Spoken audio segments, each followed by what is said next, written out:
شروع اللہ کے نام سے جو بڑا مہربان نہایت رحم والا ہے۔ وہ وقت دور نہیں جب اللہ تمہاری ہر ناممکن دعا کو ممکن بنا کر تمہارے سامنے رکھ دے گا۔ وہ تمہارے سجدوں میں بہتے آنسوؤں کا صلہ دے کر تمہیں حیران کر دے گا۔ وہ تمہارے اٹھتے ہاتھوں کو اپنی محبت سے بھر دے گا۔ وہ وقت دور نہیں جب وہ کن کہے گا اور فیکون کی صدائیں بلند ہو جائیں گی۔ اداس ہو کیوں؟ دعا قبول نہیں ہو رہی؟ اس لیے پتہ ہے جس چیز کے لیے تم سجدوں میں تڑپ کر روتے ہو، جس کے لیے تم خود کو بدل دیتے ہو، اللہ پھر اس پر تھوڑا امتحان ضرور دیتا ہے تاکہ وہ تمہاری اس پکار، اس تڑپ کو دیکھ سکے۔ وہ تم سے غافل نہیں، بس ابھی دعا قبول نہ کر کے آزما رہا ہے، اور آزمائش کبھی ہمیشہ کے لیے نہیں ہوتی۔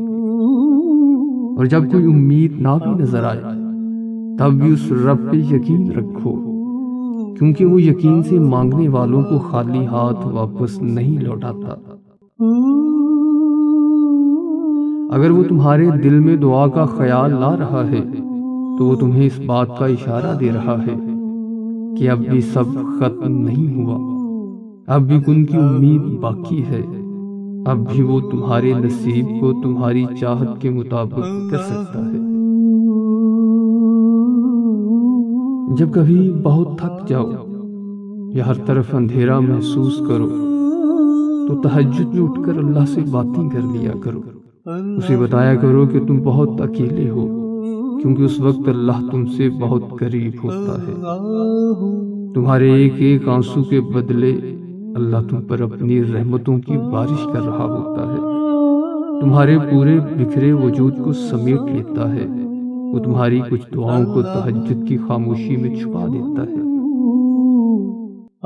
آپ کا بھروسہ سمندر سے گہرا ہونا چاہیے، حالات تنگ کر دیے جائیں، یقین پھر بھی مضبوط ہونا چاہیے۔ وہ اللہ ہے، سننے والا، جاننے والا، وہ واقف ہے آپ کی تکلیف سے، وہ آسان کر دے گا ہر مشکل کو، کیونکہ وہی رب کہتا ہے ہر مشکل کے ساتھ آسانی ہے۔